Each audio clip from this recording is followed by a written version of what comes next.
अस्सलाम वालेकुम। आज मैं आपके लिए देसी घी में तैयार किया हुआ बेसन के हलवे की रेसिपी लेकर आई हूँ, जो आपको यकीनन बहुत पसंद आएगी।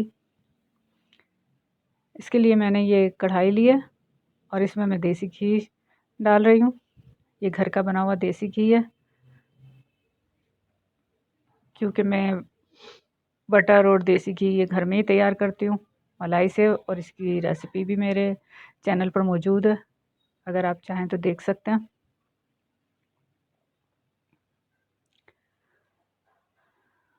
और अब इसमें मैं आधी चम्मच पिसी हुई इलायची का पाउडर शामिल कर रही हूँ।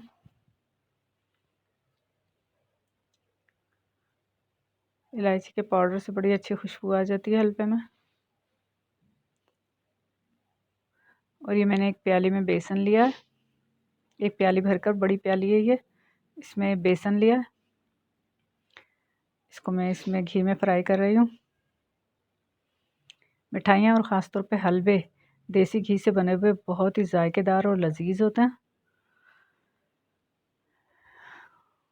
और वैसे भी बेसन की तो तकरीबन हर चीज़ ही अच्छी होती है, चाहे बेसन की मिठाइयाँ हो या चाहे बेसन के सालन हो, बेसन का कढ़ी पकौड़ा हो, बेसन का हलवा हो, बेसन की बर्फ़ी हो, हर चीज़ बहुत मज़ेदार तैयार होती है। और ये मुझे घी थोड़ा सा कम महसूस हुआ, क्योंकि बेसन थोड़ा भुरभुरा सा लग रहा था, तो मैंने इसमें थोड़ा सा और घी शामिल किया है। हलवे में घी तकरीबन ऐसा होना चाहिए कि बेसन हो या मैदा हो, वो बिल्कुल इस कंसिस्टेंसी में, यानी कि पतला पतला सा जैसे ये नज़र आ रहा है, इस तरह से होना चाहिए। और ये अब मैं इसे बेसन को अच्छी तरह से फ्राई कर रही हूँ, जब तक कि बेसन का कलर चेंज ना हो जाए।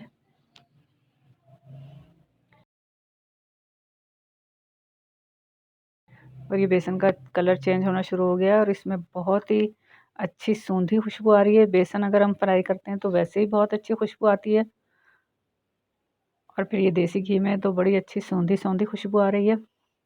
और ये काफ़ी अच्छा फ्राई हो चुका है, लेकिन बेसन जलता भी बहुत जल्दी है, इसलिए मैंने बहुत हल्की आंच पर इसको फ्राई किया है। इसमें मैं आधा मग चीनी का डाल रही हूँ, और ये थोड़ी सी मैंने और चीनी शामिल की है। मीठा आप अपनी मर्ज़ी से कम या ज़्यादा कर सकते हैं, लेकिन इससे कम तो करिएगा नहीं, ये अच्छा खासा है, अच्छा खासा कम है। और इसके बाद अब मैंने इसमें एक बड़ा चाय पीने वाला जो मग होता है वो भर के दूध शामिल किया है। थोड़ा थोड़ा 2 मरतबा करके मैंने वो दूध डाला है। एक चाय का कप भर के जो दूध था वो मैंने 2 हिस्सों में डाला है, और इसके साथ ही मैंने इसमें थोड़ा सा पानी भी शामिल किया है। पानी आधे कप से भी कम डाला है मैंने इसमें। और अब इसको मुसलसल चमचे चलाते हुए मैं इसे भून रही हूँ। और ये बेसन का हलवा बिल्कुल तैयार होने लगा है। 3 से 4 मिनट तक मैंने इसको भूना है, और अब इसने कढ़ाई को छोड़ दिया है, तो समझें कि ये बिल्कुल तैयार होने वाला है। ये बिल्कुल सिमटने लगा है और कढ़ाई से बिल्कुल अलहदा हो चुका है।